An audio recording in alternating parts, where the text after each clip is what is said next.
Hello दोस्तों, मैं हूं एसआर और स्वागत है आपका मेरे यूट्यूब चैनल ड्रीम बिग मार्गदर्शन में। डिप्लोमेट, स्टेट्समैन और विद्वान चेस्टरफील्ड ने ये कहा था कि you take care of your minutes and the hours will take care of themselves. ये कहकर वो कहीं ना कहीं ये भी कहना चाहते थे कि अपने मिनट्स को बचाइए और आपके घंटे खुद ही बच जाएंगे। यानी अगर आप चाहते हैं कि आपके पास पर्याप्त समय हो, इनफ टाइम हो अपने काम को प्रोडक्टिव तरीके से करने का, तो उसका सबसे अच्छा तरीका ये है कि आप अपने हर सेकंड की, आप अपने हर मिनट की कद्र करें। तो दोस्तों, इस वीडियो में मैं आपको ये बताऊंगी कि आपको जो 24 घंटे ईश्वर ने दिए हैं, यानी हर किसी को 24 घंटे दिए हैं, चाहे वो सफल हो या असफल, जो 24 घंटे आपको मिले हैं उसको किस तरीके से बेहतरीन यूज़ कर सकते हैं, यानी उसका सबसे बेहतरीन उपयोग आप कैसे कर सकते हैं, मैं आपको इस वीडियो के माध्यम से ये बताने जा रही हूँ। आपका समय बर्बाद ना करते हुए मैं डायरेक्ट मुद्दे पर आती हूँ। दूसरे शब्दों में कहा जाए तो इस वीडियो के माध्यम से मैं आपको ये बताऊंगी कि अपने टाइम को किस तरह से मैनेज कर सकते हैं, या आपके पास जितना भी वक्त है उसको, चाहे वो कितना ही कम क्यों ना हो, उसको किस तरह से प्रोडक्टिव तरीके से किया जा सकता है, ये आज मैं इस वीडियो के थ्रू आपको बताने जा रही हूँ। तो दोस्तों, पॉइंट नंबर 1, आप जो भी काम करने जा रहे हैं या जो भी काम आप करना चाहते हैं, चाहे वो काम छोटे से छोटा ही क्यों ना हो या बड़े से बड़ा ही क्यों ना हो, उन कामों की एक लिस्ट तैयार कर लें। और ख़ास बात यह है कि आपकी ये लिस्ट रिटन फॉर्म में होनी चाहिए। दोस्तों, कामों की लिस्ट बनाने का अपना एक अलग इम्पॉर्टेंस होता है, इसलिए क्योंकि ब्रायन ट्रेसी अपने best seller book eat that frog में ये कहते हैं कि आप अगर अपने कामों का लिस्ट बना लेते हैं तो आप 25% ज़्यादा प्रोडक्टिविटी के साथ काम कर सकते हैं। एक बार जब लिस्ट बन जाता है तो उसके बाद आपको करना ये है कि जितने सारे काम उस लिस्ट में आपने लिखे हैं उसको सबसे ज़्यादा इम्पोर्टेंस से लेकर सबसे कम इम्पोर्टेंट जो कुछ भी है उसको उस ऑर्डर में सजा लें। कहने का मतलब ये है कि जो काम सबसे ज़्यादा इम्पॉर्टेंट है उसको सबसे पहले लिखें और घटते हुए क्रम में, यानी जैसे जैसे काम कम इम्पॉर्टेंट होता चला जाता है, आपको उसी तरह एक ऑर्डर में सबसे इम्पॉर्टेंट से सबसे कम इम्पॉर्टेंट के ऑर्डर में आपको उस लिस्ट में अपने कामों को लिख लेना है। उसके बाद आपको एक और इम्पॉर्टेंट काम ये करना है कि आप उनमें से जो सबसे महत्वपूर्ण, सबसे इम्पॉर्टेंट 3 काम हैं उसको चूज़ कर लेना है। ट्रेसी अपने best seller book eat that frog में ये भी कहते हैं कि हमारे 3 सबसे इम्पॉर्टेंट काम हमें 90% तक रिजल्ट देते हैं। कहने का क्या मतलब है कि हम जो 3 सबसे इम्पॉर्टेंट काम करते हैं वही हमें मेनली रिजल्ट देते हैं। वो 90% रिजल्ट हमें उन 3 कामों से ही होता है, लेकिन बाकी के जितने सारे काम हैं वो सिर्फ 10% रिजल्ट ही देते हैं। इसका कारण ये है कि वो बाकी सारे काम हमारे लिए उतने इम्पॉर्टेंट नहीं होते जितना हम उन्हें समझते हैं। इसलिए अगर जब 90% रिज़ल्ट हमें हमारे 3 इम्पॉर्टेंट काम से मिलता है तो क्यों ना हम उन 3 इम्पॉर्टेंट काम को ही पूरे फोकस के साथ करें। दोस्तों, पॉइंट नंबर 2 ये है कि आप अपने दिन को 4 भागों में बांट लें, यानी सुबह, दोपहर, शाम और रात। अब आप ये पता करने की कोशिश करें कि आपका दिमाग सबसे ज़्यादा एक्टिव और सबसे ज़्यादा फ्रेश इन चारों में से किस टाइम पे फील करता है। आपका दिमाग सबसे ज़्यादा एक्टिव जिस टाइम पे फील करता है, आप उस टाइम को चूज़ करें और अपना सबसे इम्पॉर्टेंट काम उसी टाइम में कर डालें। उसके बाद इसी तरह सबसे इम्पॉर्टेंट काम को सबसे पहले और कम इम्पॉर्टेंट काम को बाद में। दोस्तों, पॉइंट नंबर 3 है कि अपने हर एक काम के लिए एक प्रॉपर प्लानिंग तैयार करें।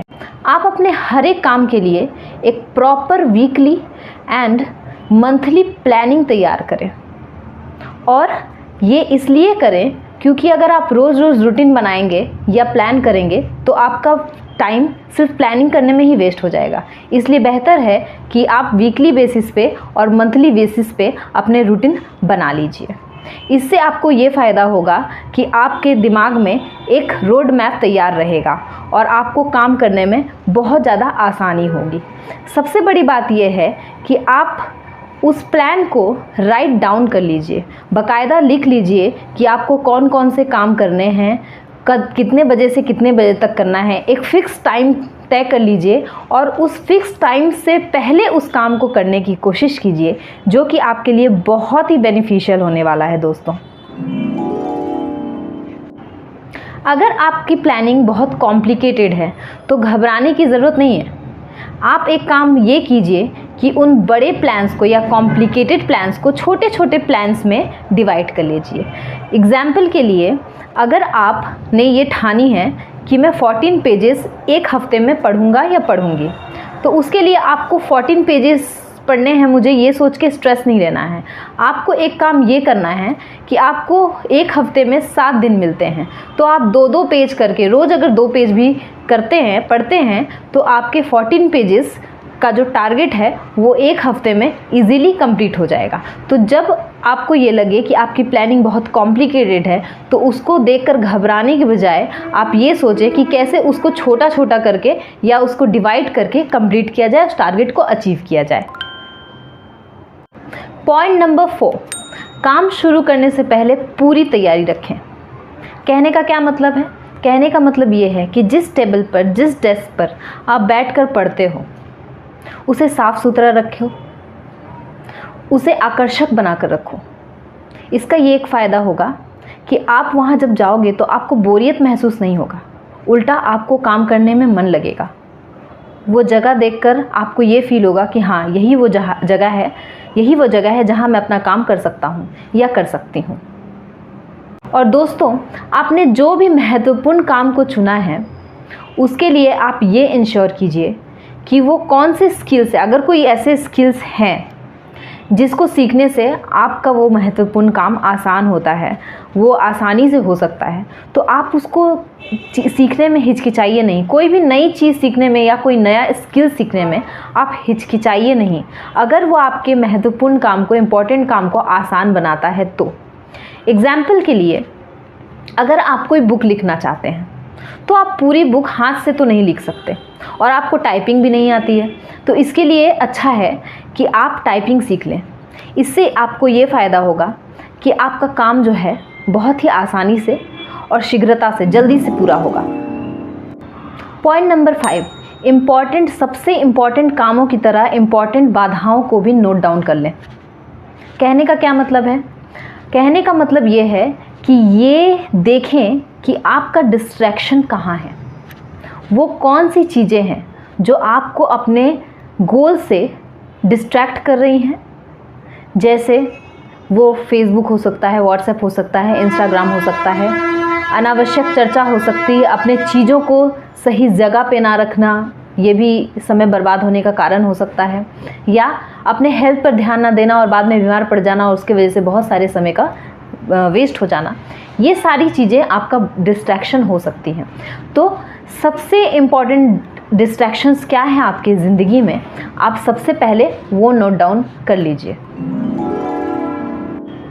अब दोस्तों, जब आपको ये पता चल चुका है कि वो कौन सी चीज़ें हैं जो आपको डिस्ट्रैक्ट कर रही हैं अपने गोल से, वो कौन सी चीज़ें हैं जो आपका समय बर्बाद कर रही हैं, वेस्ट कर रही हैं, तो अब आप रेजोल्यूशन ले लीजिए, संकल्प ले लीजिए कि नहीं, चाहे कुछ भी हो जाए, मैं इन प्लेटफॉर्म्स को तभी यूज़ करूँगा या तभी यूज़ करूँगी जब मुझे सच में इसमें कोई काम होगा।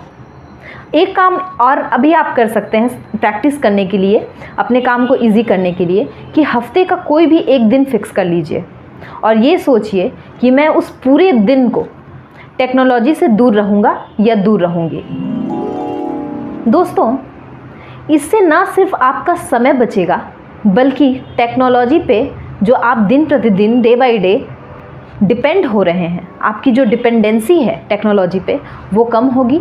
इतना ही नहीं, आपकी हेल्थ भी अच्छी रहेगी।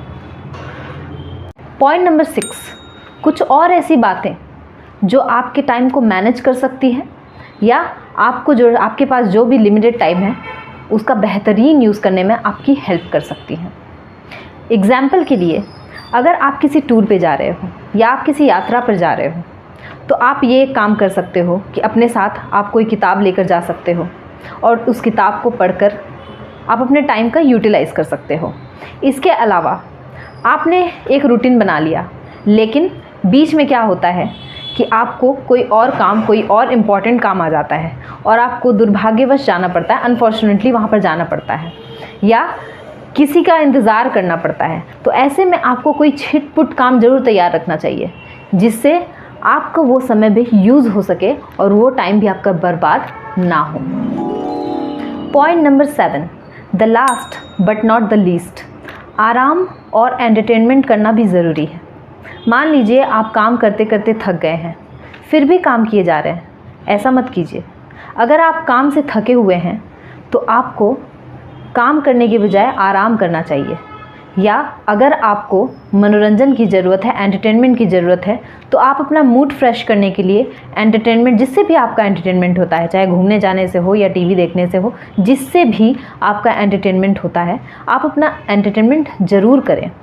इसका कारण ये है कि अगर आप थके हुए हो और काम किए जा रहे हो, आराम नहीं कर रहे हो, एंटरटेनमेंट नहीं कर रहे हो, तो इससे आपको नुकसान ये होगा कि आप उसी गति के साथ, उसी स्पीड के साथ और उसी डेडिकेशन के साथ काम नहीं कर पाओगे, जो आपके काम को और भी ज़्यादा नुकसान पहुंचाएगा। तो अगर आपको आराम की ज़रूरत है तो ज़रूर आराम करें, एंटरटेनमेंट की ज़रूरत है तो अपना एंटरटेनमेंट ज़रूर करें।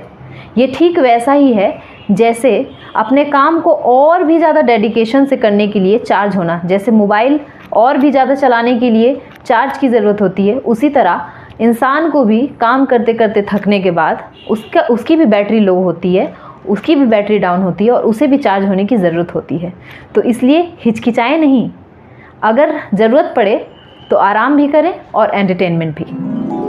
तो दोस्तों, अगर आपने मेरे इन बताए हुए टिप्स को फॉलो कर लिया तो मैं गारंटी दे सकती हूँ आपको कि आप बेहतर परफॉर्म कर सकते हो, अपने टाइम को बेटर मैनेज कर सकते हो, अपने टाइम का बेटर यूज़ कर सकते हो।